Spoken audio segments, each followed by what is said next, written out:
It's the Redirect Podcast, search industry research, discussion, and analysis from the Black Truck Media and Marketing Headquarters. And now, redirecting you to the Black Truck team.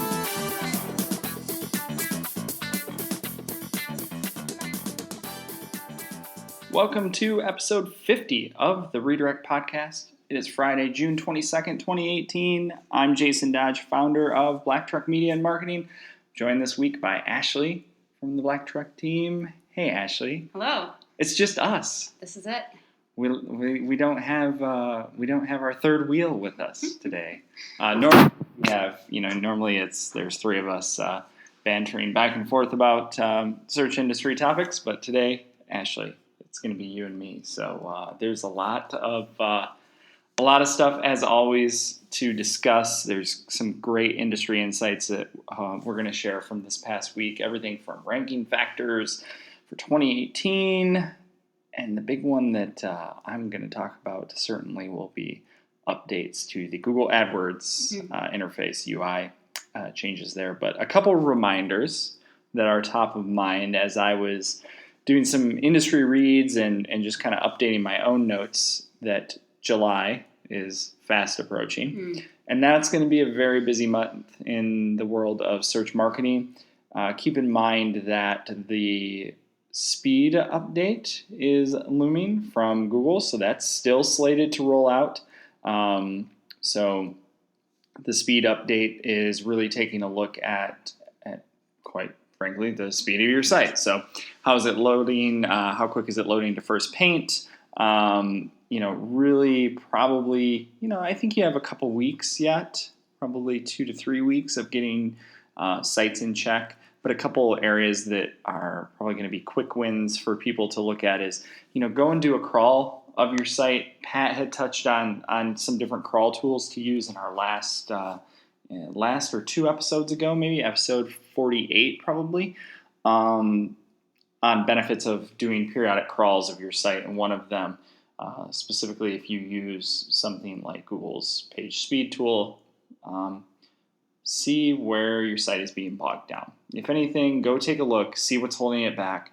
Odds are a couple different areas to look at pretty much immediately are going to be images. That's probably an area that you can pick up a few points and some positives with Google.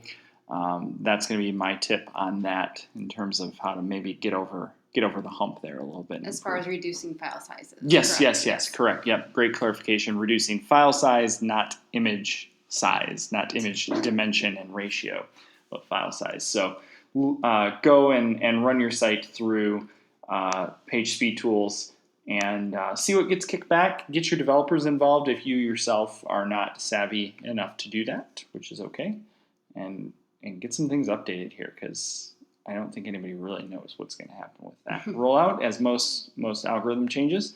The other one, too, is more on browser side, but those sites that have not migrated to HTTPS will be called out as not secure in Google Chrome. Specifically, this will have to do with the release of Chrome 68 that's also going to launch in July.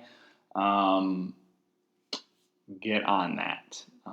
I think we've been talking for 2 years about secure, non-secure sites, and Google's really been pushing that one pretty hard and has talked about it enough that, if you're not migrated to secure, that's another good one to go ahead and get after. Keep in mind that's not a Google search factor or element from a Google search perspective. It's very much a browser concern. But note that, a lot of people use Google Chrome as their browser of choice. And, it's very much a user interface, user interaction that if I do a search and I'm on Chrome and I see that as not secure, am I more likely to click on that or less likely to click on it? As I understand it, it's something that's not going to show up until someone lands on the page. I've heard it both ways, actually. So, yeah. Certainly, it's going to show up not secure in your browser bar. Yes, absolutely. So, we've seen some instances where it shows up in Google Search. Okay. But definitely, I think it's going to be called out more in the actual address bar, and we'll link to a couple of links to that with their official announcement there. So be on the lookout for that.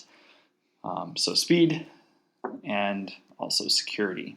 But some interesting stats from Google.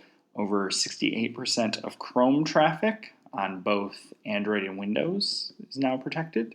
78% of Chrome traffic on Chrome OS and Mac is now protected. And 81 of the top 100 sites on the web use HTTPS by default. So that comes straight from Google there. So take a look at what you need to do to get on the ball with that. So those are the items there to be concerned with. So I'm interested in what you have to share, and then I'll circle back and we'll talk about some geeky PPC stuff. Oh, cool. Well, I'm going to throw it back a little old school here, based on meta keywords. Yeah, actually. Damn. Was that something you were going to talk about? No. Well, feel free to chime in. Yes, this is very old school, but something that continues to be a question from people who are working on websites. And I recently saw from Search Engine Roundtable that Gary Illyes from Google has responded to someone's question about whether the meta keywords tag is considered a spam signal. And Gary says no, but it's also not used for anything. Right.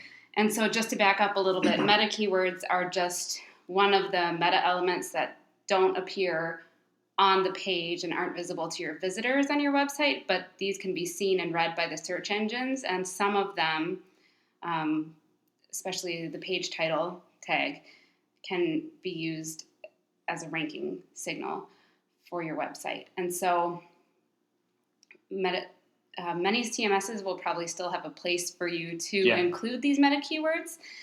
And so back in the day, you used to pick out, 3 to 5 to 100 sure. keywords that you wanted your website to be associated with, because these were directly used by search engines to rank your website according to how relevant it was to these topics that were covered by the meta keywords. So as you can imagine, this got pretty spammy pretty quickly. A lot of people were not using it appropriately and trying to rank for things that they shouldn't be ranking for.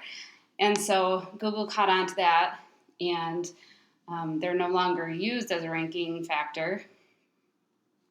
And so I was curious as well about other search engines.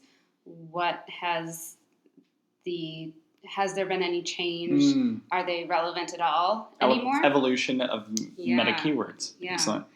So as I see it, through what I've been looking up today, there's really no reason to use them at all. Years ago, Yahoo announced that they were no longer using the meta keywords tag, and there's some evidence that they might still be indexing the meta keywords, but that doesn't translate to it affecting how a site ranks. And certainly not, I would say, I don't think that following Yahoo's cues is something that is known as industry best practices. Let's just say they're not a leader in the industry, right? And then Bing, on the other hand, is definitely a player. And at one point, Bing had considered the meta keywords as a spam signal, but it appears that they also just disregard the tag now as far as having any SEO value. So then, should we remove them if they're on a website? Should we not remove them if they don't matter? Great question. And so all signs point to these not actually harming your website if they're there. But then I've seen in some industry chatter that including them on your site can tip off any savvy competitors to exactly what keywords you're trying to target. That's what I was gonna follow that mention up with. Is it really is? Just look in there and see if there's anything relevant. You can start to kind of put the pieces together to understand the themes and the direction that company is trying to go. Now, if that's across the entire site and they're duplicated, take it for what it's worth. But If it's not replicated and there's individual targeting on different pages, yeah, absolutely. Mm-hmm. Yep. So maybe a competitive insights tool there if your competitors are still doing it. Look for spammy SEO, still using meta page keywords. And so you shouldn't necessarily rush to remove them. I wouldn't say it's like a high priority thing to remove them, but since they're not spam, but as you update pages, it's not a bad idea to remove them. So I'll link to some resources that I found on this topic. And if you're looking for ways to understand, whether or not you're using them on your site, and maybe you don't know how to access it in your CMS, that's where crawling your site on a continual basis really helps. So tools like Moz Crawler or Screaming Frog, Deep Crawl, all of those tools, Sitebulb, they'll all pull that data out and tell you whether or not there's meta keywords identified and what they are. So those are all really great tools. You can run a report, see what's there. Depending on the size of the site, it might take a little bit longer, but and I'm with you too. That's general rule of thumb here is that if those are included, then as pages are being edited, as strategies are being deployed, those are taken out. If you are running a WordPress site, which a large majority of sites are powered by WordPress, a lot of those, you're going to find those right in the actual individual page or post. Sometimes, depending on what your Yoast settings are, if you're using SEO for WordPress plugin by Yoast, that will be included in there. It's not the default, but and it can be that way. They've actually done away with the option too on the updated versions. Yeah, which is really great. Yeah. But if you have not updated, then it will still be there. Right. Or if you're running something stock out of the box, it'll be there too. Yeah. I did want to make sure to clarify that this is different than if you do use the Yoast SEO plugin. This is different than the field where it asks for the focus keyword. Great point. Yeah, so that is merely to assess how well that page is optimized for that keyword that you put in that field. That has nothing to do with search engines in any functional sense. I mean, we've already established that meta keywords themselves don't have anything to do with search engines in a functional sense, but just that clarification. And as a note, I was working in Joomla recently, and when you're editing a particular page, there is a field in there for you to enter in your meta keywords. I don't remember the exact name of the field, but resist the temptation to put your keywords in there because that's what's going to filter into your meta keywords. So that's interesting, and it's funny because even for a while there were some major retailers that were still using it. I don't know if I want to name them or not, but I might be looking at a particular book on Amazon and happen to notice that meta keywords are used heavily on pretty much every single product. Now, where they get pulled into is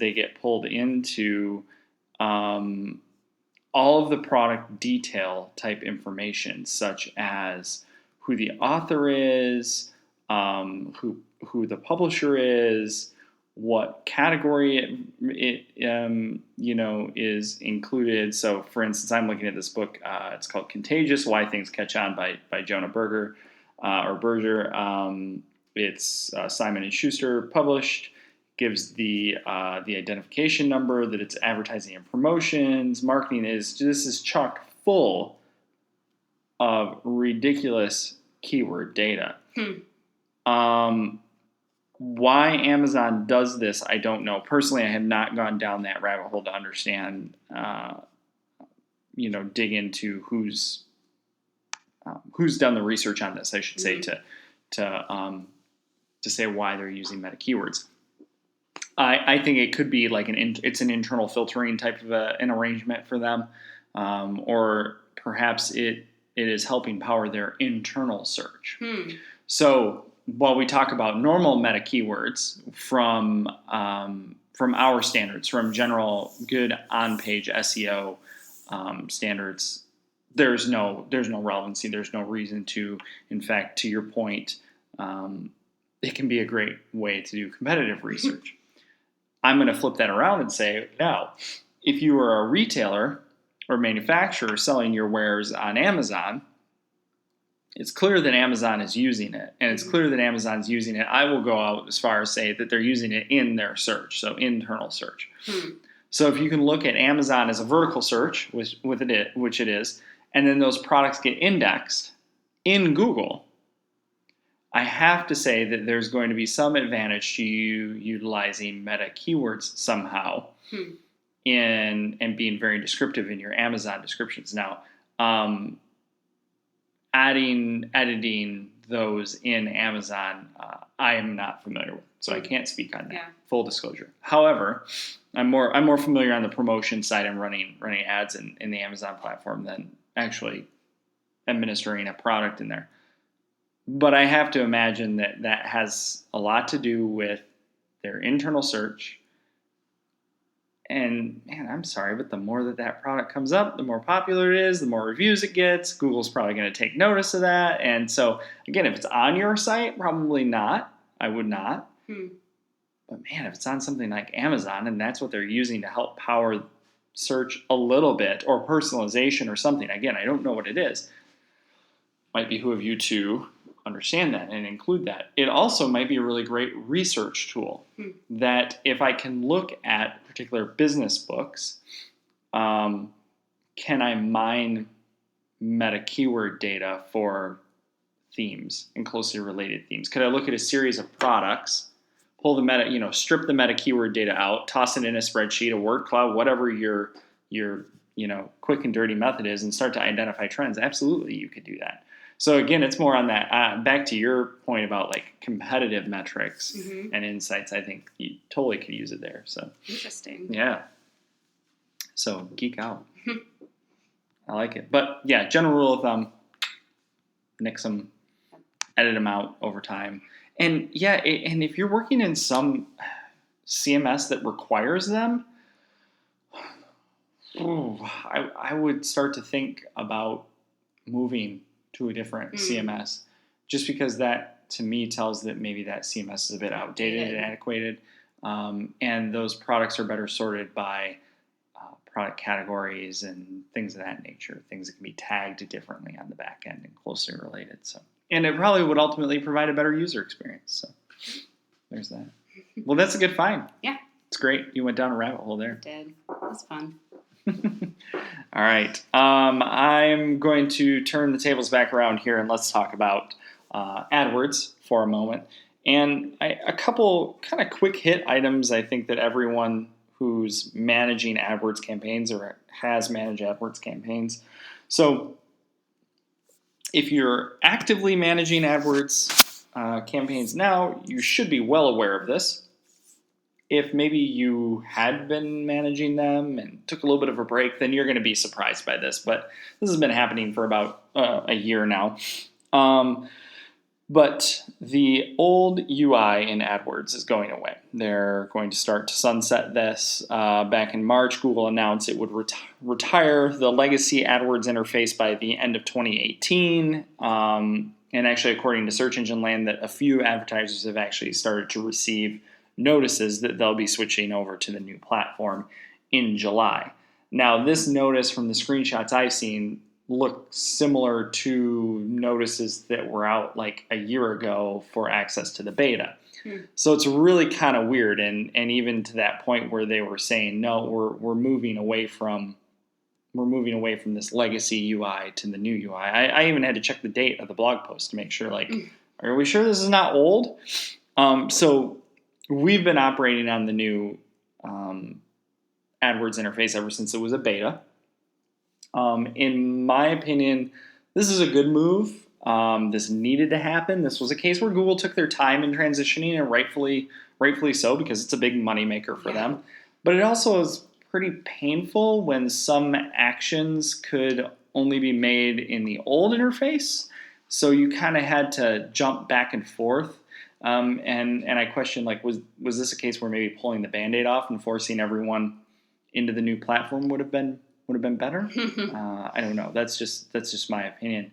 But if you need to know more about how to navigate the new AdWords interface, we'll make sure that we post up to their handy reference map that they have in our show notes. It's actually really helpful for anybody that, even if you were used to the old AdWords interface, but you were using something like AdWords Editor, you should find some close similarities in terms of hierarchy. I'm in this campaign and can move. You can move, I almost want to say, laterally within. You have to understand the relationship of where you're at and say, I'm in this campaign, and while I'm in this campaign, I can move in multiple different directions. That's cool. Whereas before, it was very much a one-to-one type click. Now I can click in here and I can jump back and forth.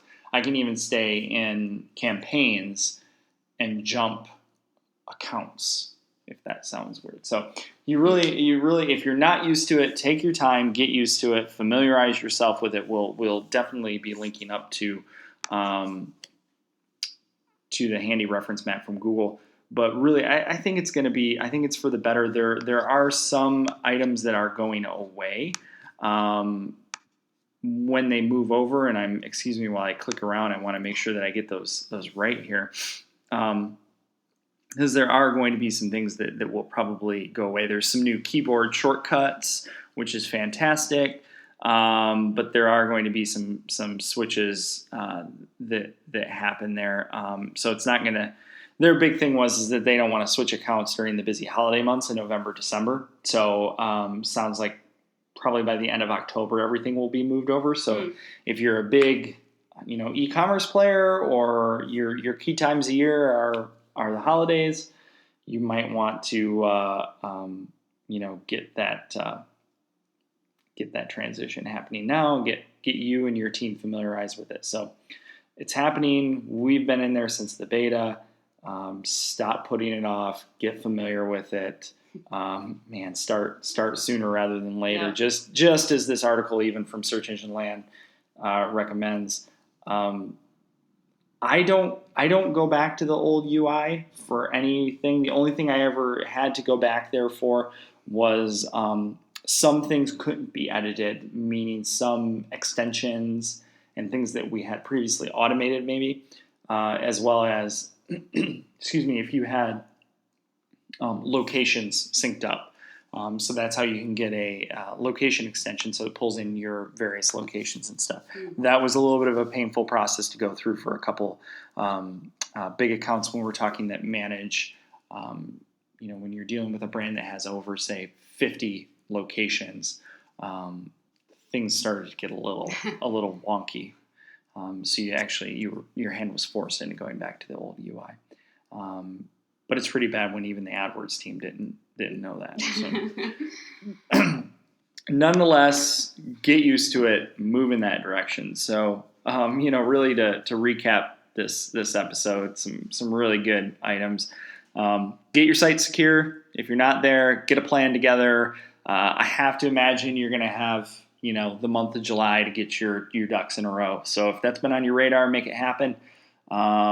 Keep an eye out for that. Keep an eye out for the speed update. I would say crawl your sites frequently and understand them, understand how Google sees them.